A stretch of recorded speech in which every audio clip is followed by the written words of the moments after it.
Hi folks, today we're going to talk about geometric probability. It's the probability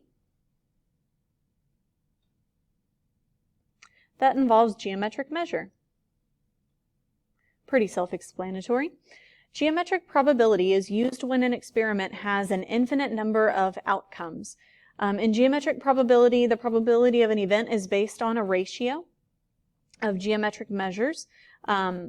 Geometric probability can involve the measures of length and the measures of area.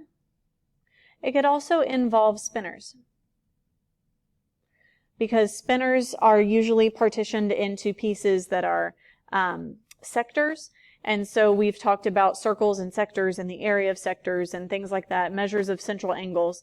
And so a lot of times that shows up in probability as well. And we use geometric probability because spinors are a type of geometric figure. They're a circle. The outcomes of an experiment may be a point on a segment. It may be a point in a shaded figure. It may be a segment or in a plane figure. And so there's lots of different things that we can talk about for geometric probability, but today we're definitely focusing on length and area and circular spinors. So let's talk about length first. In order to use geometric probability when asked about the length of a segment, we want to find the length of the specific segment and find the total length of a longer segment that our first segment is a part of, and then we want to write the lengths as a ratio. Because we've learned that probability is written as either a ratio or a decimal rounded to 3 decimal places, so to the thousandths place.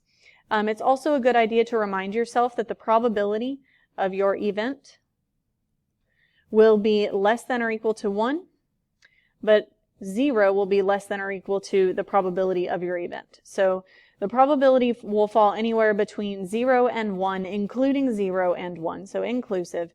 But if you get a number that's an answer that's like 5 or 4.792 or something like that, and you're trying to calculate the probability, you need to reevaluate your problem because chances are there was a mistake that occurred somewhere. So that's kind of a red flag, something to look for to check reasonableness of your answer. So in example 1,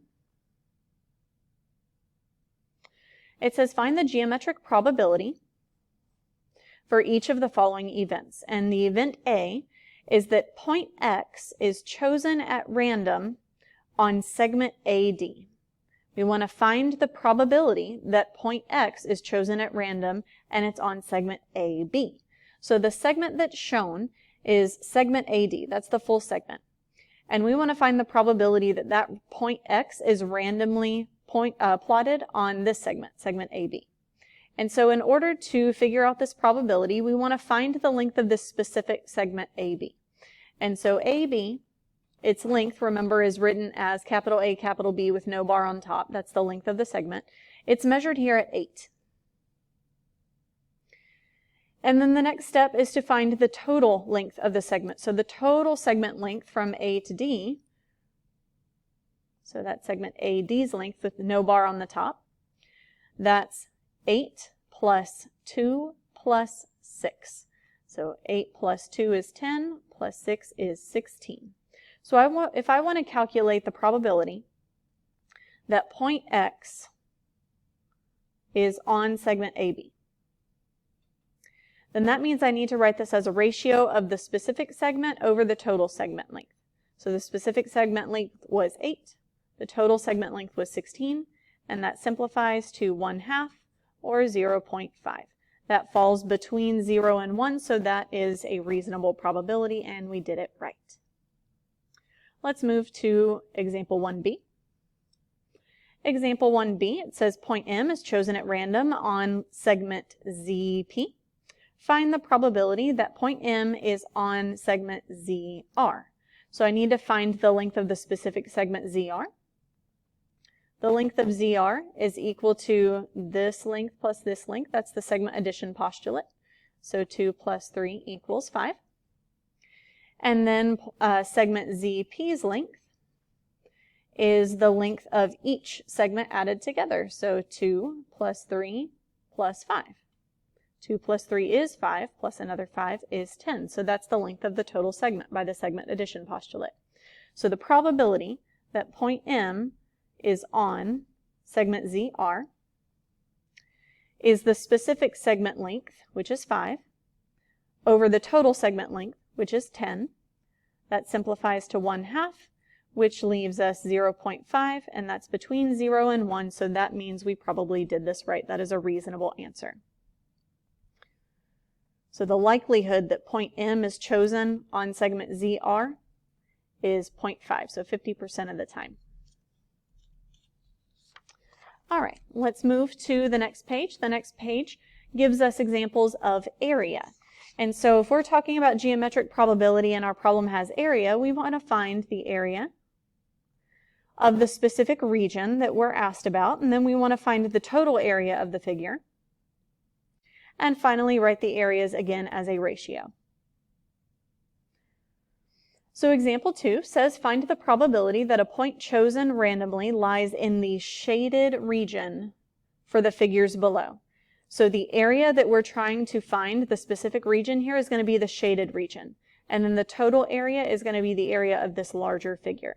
So here, if I want to calculate the probability that my point that is randomly chosen is in the shaded area, then I need to write the ratio of the area of the specific shaded region, and I need to divide it by the area of the total region.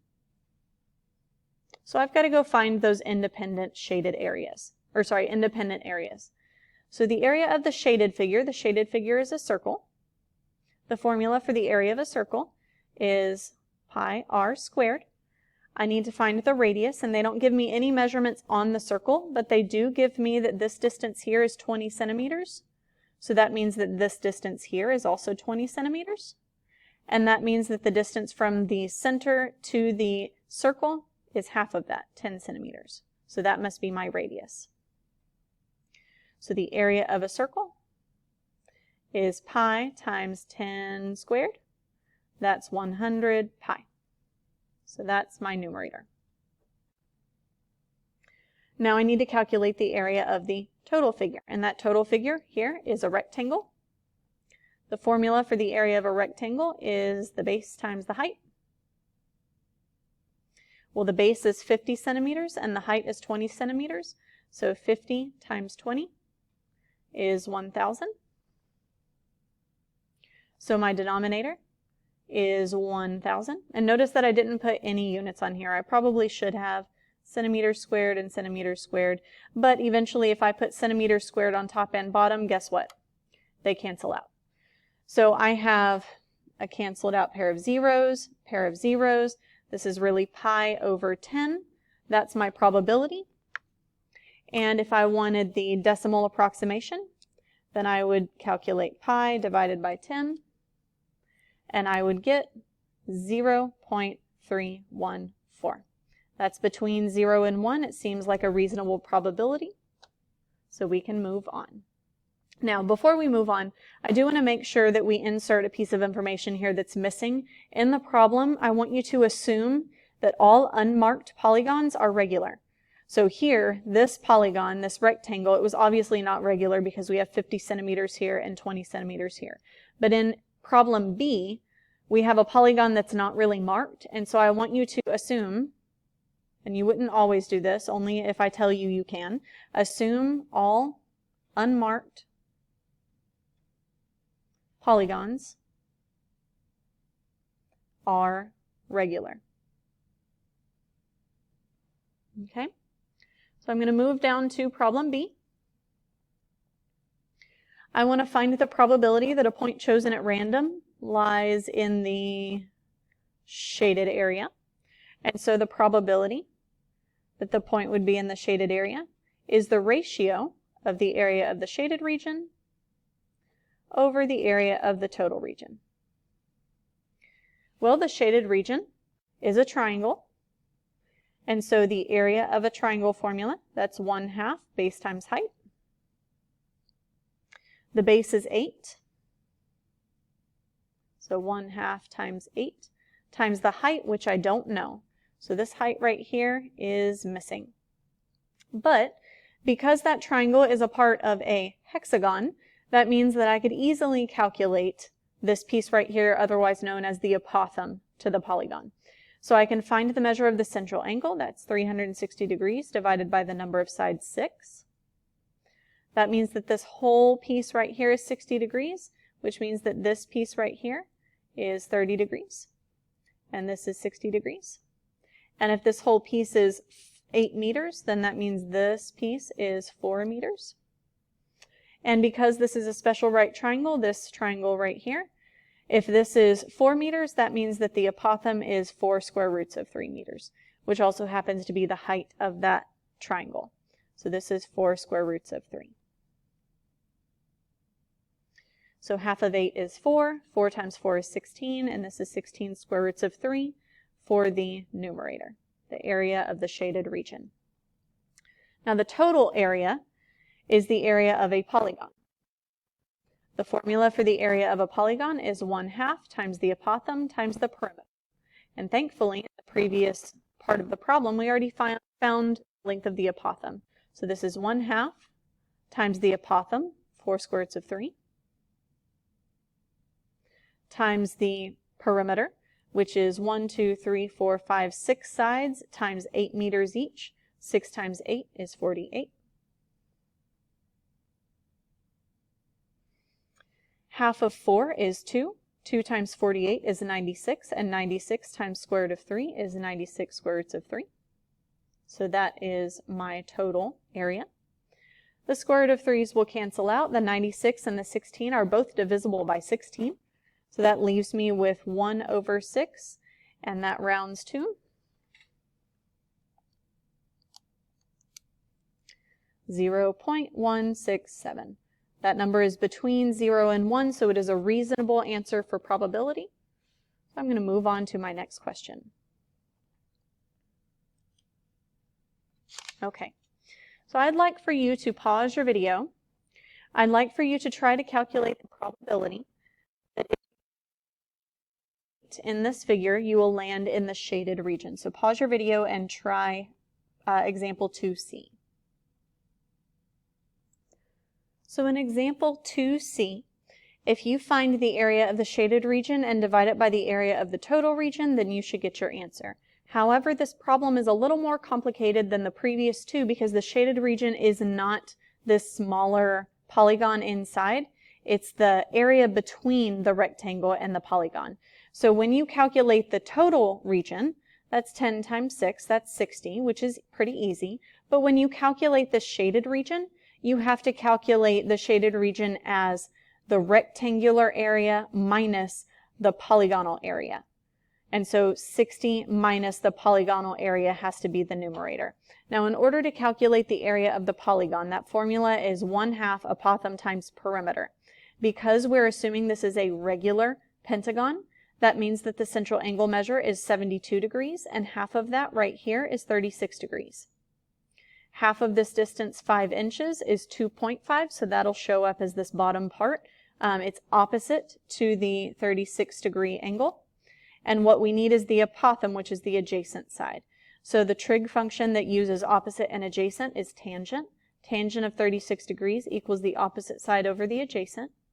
If you multiply both sides by a and then divide by tangent of 36 degrees, you get your apothem, which I've inserted here without rounding. And then you multiply by the perimeter, which is 5 inches times 5 sides. That's 25. So I've waited until you did your problem to go through the calculations. So I'm going to go ahead and multiply 1/2, which is 0.5, times 2.5 divided by tangent of 36 degrees. And I have made sure that I'm in degree mode instead of radians. And then I want to multiply that by 25.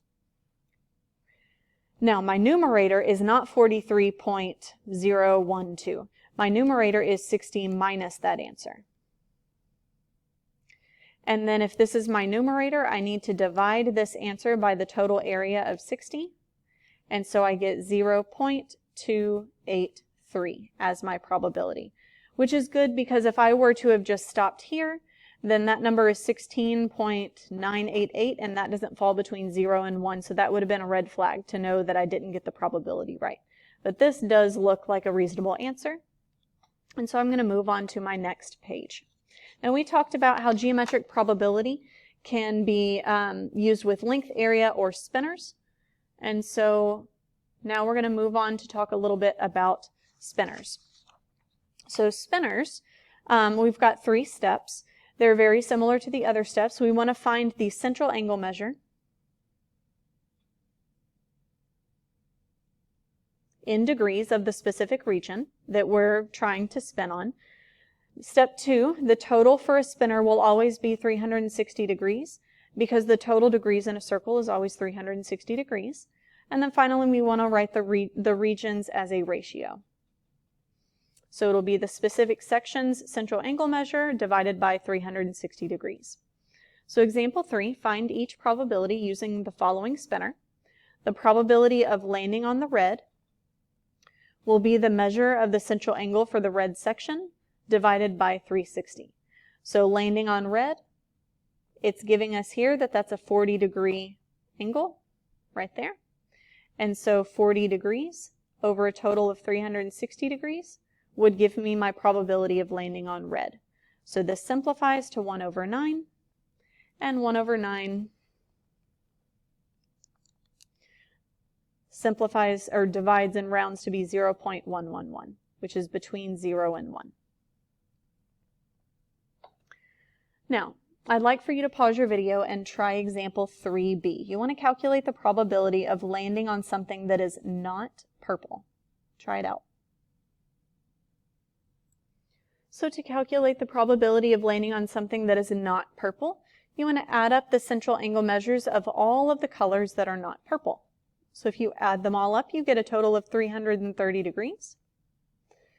Out of 360 degrees, that simplifies to 11/12, and if you round that decimal to the nearest thousandths place, you'll get 0.917.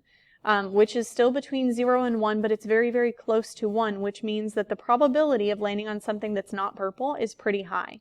And that makes sense, because if you were to spin a spinner, most likely you would not land in this wedge right here, because it's a smaller wedge and there's so much other space in that circle. So that is reasonable. Finally, let's talk about example 3c. Example 3c asks for the probability of landing on blue or green. So either blue or green is good. And that total central angle right there, if I use the angle addition postulate, 80 plus 30 will give me that total central angle measure. So 80 degrees plus 30 degrees over 360 degrees total for the spinner. So that's 110 degrees out of 360 degrees.